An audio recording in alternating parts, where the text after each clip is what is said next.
Hola a todos, ¿cómo va? Vamos a iniciar la clase número 8, que continúa con el tema de la clase anterior sobre conductores en la pared. Cañería y subterráneo. Vamos a la filmina y largamos desde ahí.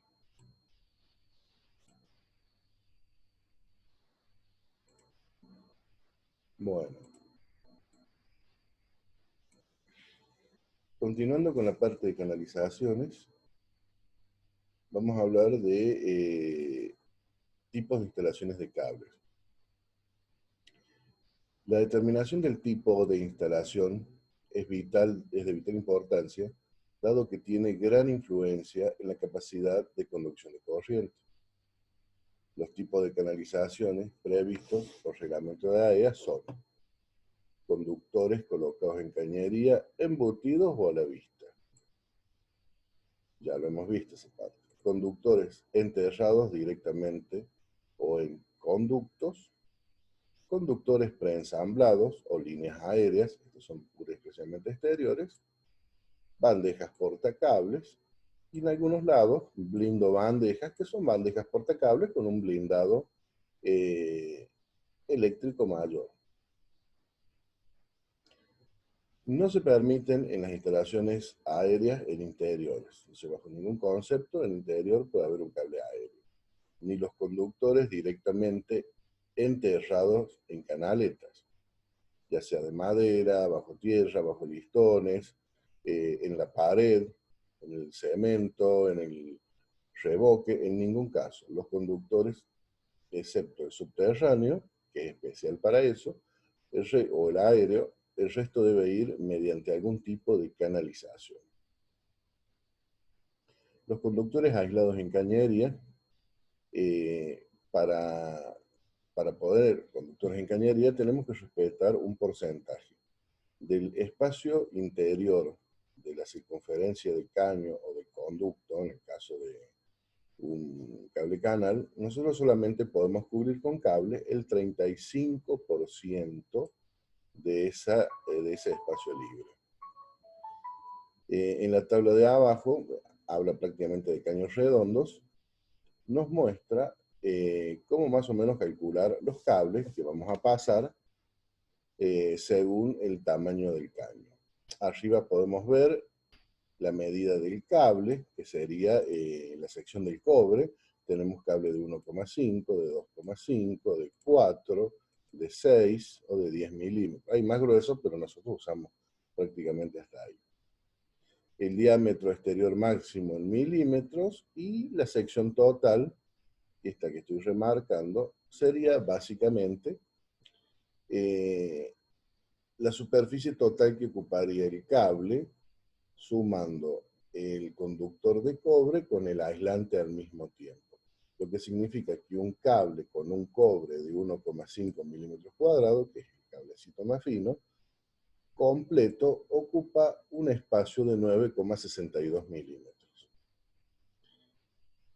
Aquí a la izquierda tenemos los caños. En este caso el ejemplo se hizo para caños del tipo de acero liviano y pesado. El RL es acero liviano y el RS es acero semipesado. Son los caños negros de acero. Estos son muy similares a los PVC blancos. Tienen prácticamente la misma medida. Por ejemplo, yo voy a hacer el ejemplo con un caño de 5 octavos liviano.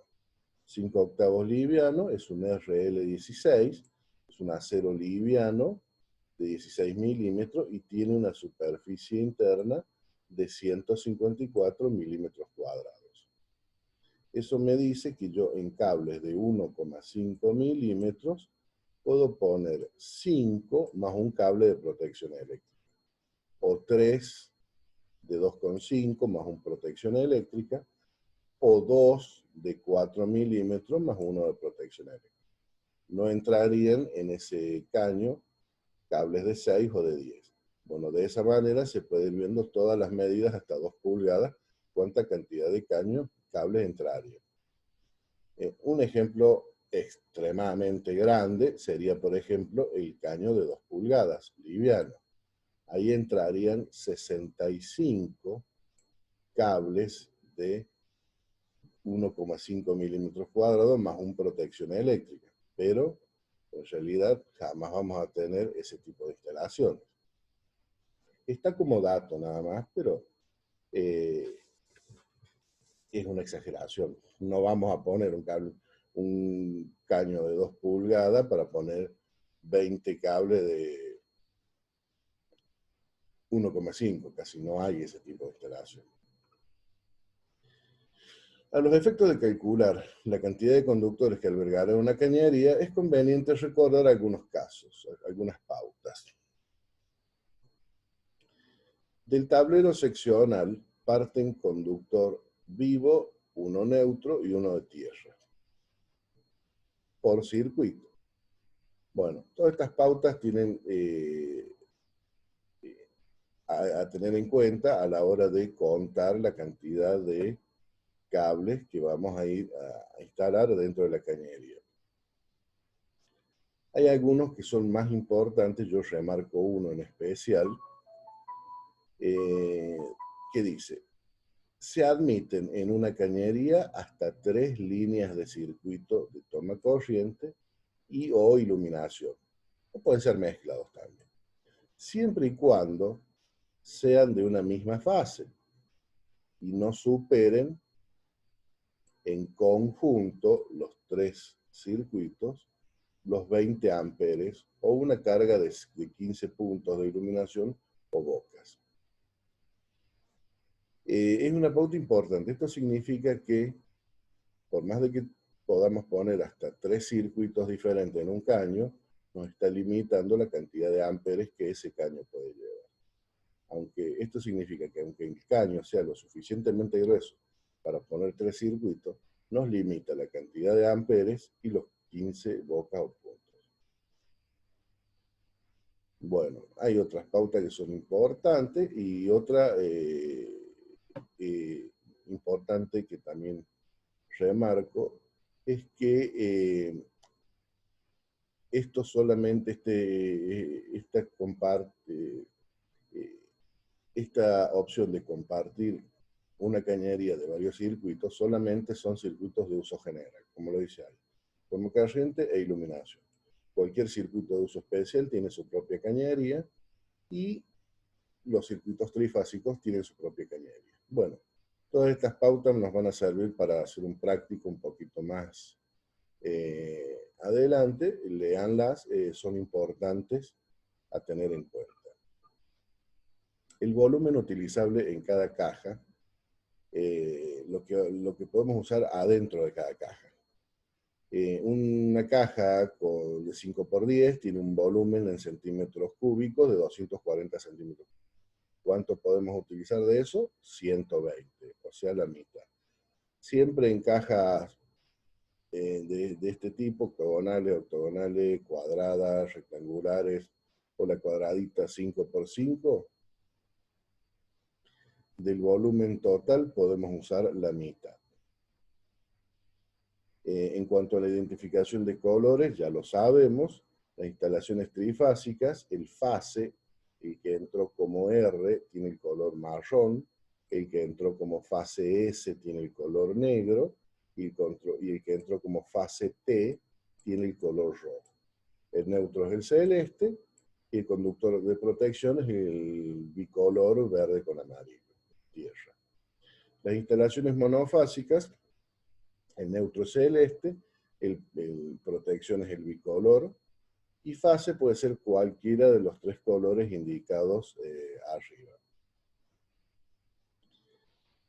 Para los retornos, bueno, en caso de no conseguir algún color para fase, se puede usar cualquier otro color menos el neutro y el bicolor. Para los retornos, que serían el cable que enciende la luminaria para los retornos, exclusivamente en circuitos de comando de iluminación, no se puede usar el mismo color de fase. En todo caso, se buscaría otro color, ni de fase, ni de neutro, ni de protección. todo caso buscaríamos otro color o un fase diferente, o lo más recomendable, por ejemplo, es poner color blanco. El curvado de los caños, en el caso de que vaya a ser curvado, acá habla del caño metálico, pero yo diría que lo tomen en cuenta para todos los caños, que no superen los 90 grados. ¿Por qué? Porque después costaría muchísimo pasar el cable. Entonces, bajo ningún concepto, los curvados sean tan agudos, tan pronunciados. Que sean de 90 grados y con una curva bien abierta. Acá dice que por lo menos el radio de curvatura debería ser unos 3 espacios de caño. Bien gruesito el radio de curvatura. Bueno, acá hay algunos radios de curvatura según tamaños de caño. Sirven para todas las medidas.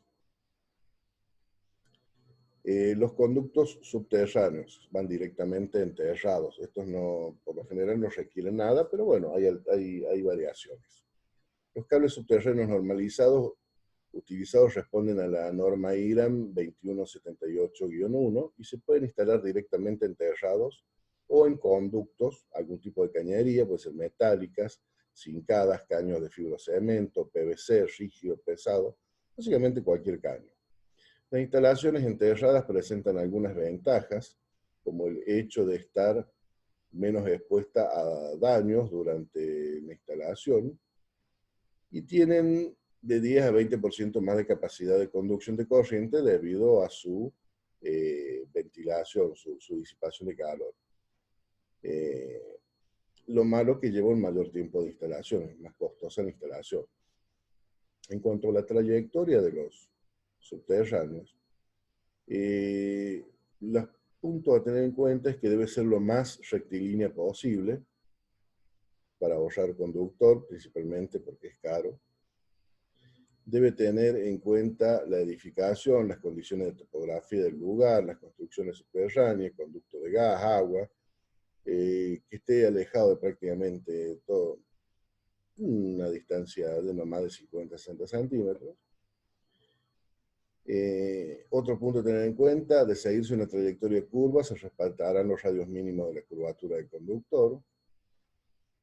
Y se evitará el cruce sobre terrenos pantanosos o con algún tipo de humedad o corrosivo, cosas por el estilo. Las excavaciones normalmente, bueno, en síntesis, la profundidad mínima serían unos 70 centímetros, con un ancho acorde al número de cables a instalar. Si van a ir varios cables, con una separación de al menos 7 centímetros entre cables.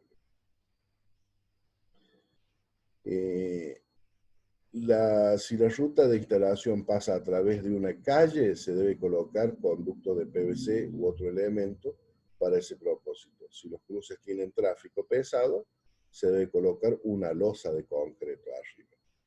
Se recomienda instalar por lo menos un conductor extra para dejarlo como reserva. Y una vez alcanzada la profundidad del proyecto, se limpiará el fondo de modo de que quede libre de piedras, nivelado y compactado, preferentemente con una capa de arena para mejorar la disipación térmica. Bueno, existen distintos tipos de terreno. Lo importante es que cuando vamos a instalar, vamos a tener algún tipo de recubrimiento que están a continuación, como protección contra el deterioro mecánico, en caso de que haya alguien cavando cerca y no lo toque el cable, o bueno, principalmente protección para problemas mecánicos, se utilizarán ladrillos o cubiertas dispuestas como las siguientes ilustraciones. Bueno, acá tenemos el primer caso, donde el recubrimiento es de ladrillos y el espacio hueco recubierto con arena, factor de reducción.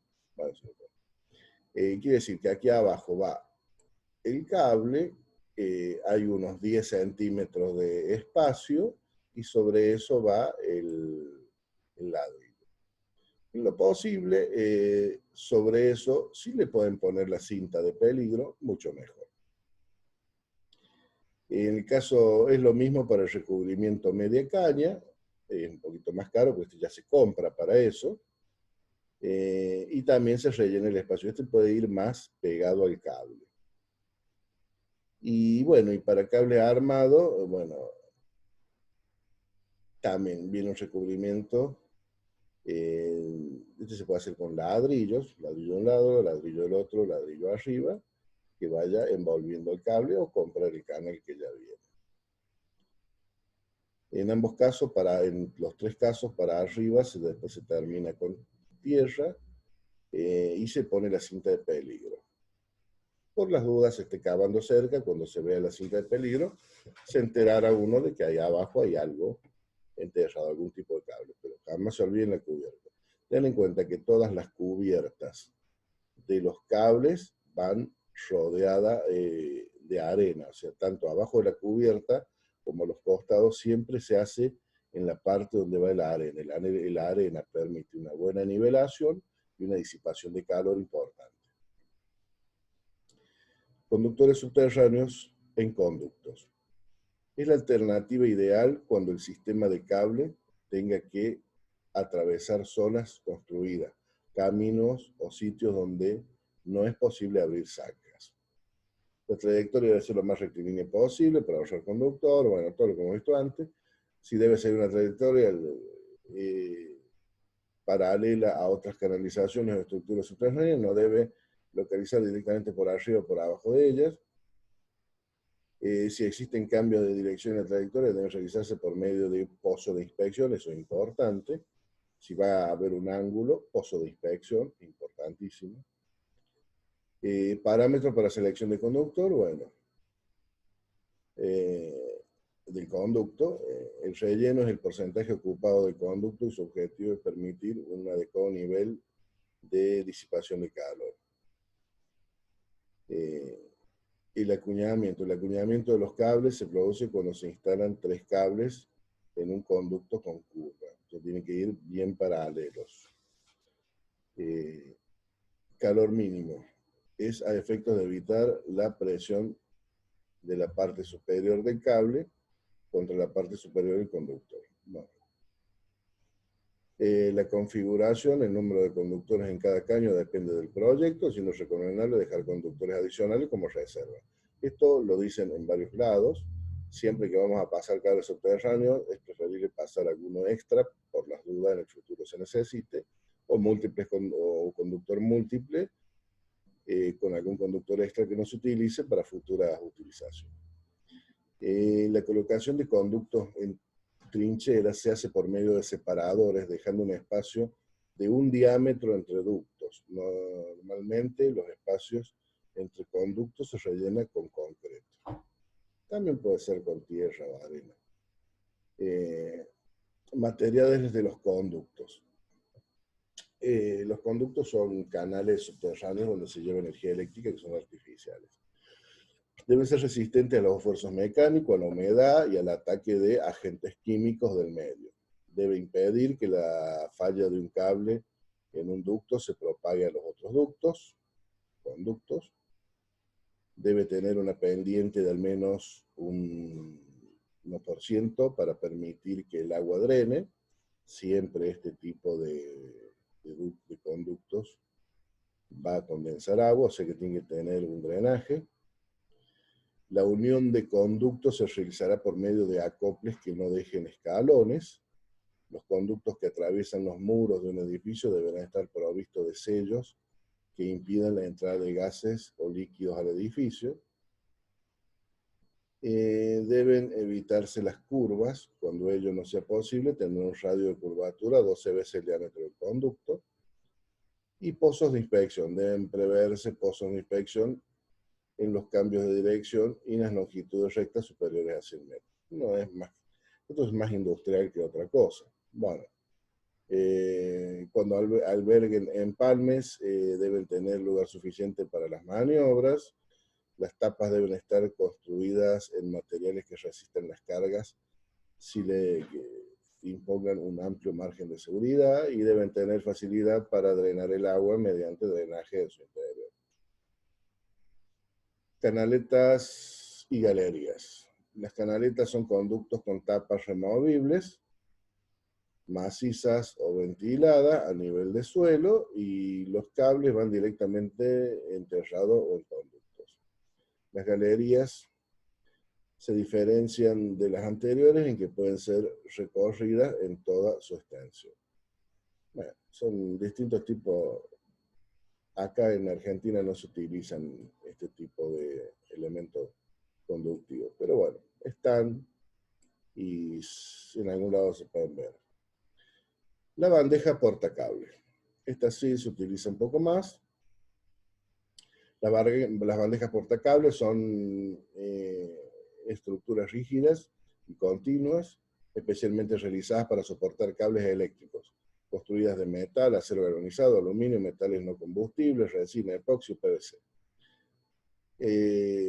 La selección de la bandeja se hace en función al ancho y la separación de los travesaños, depende del número de cables que vamos a pasar, el peso de los mismos, deben estar diseñadas para todo,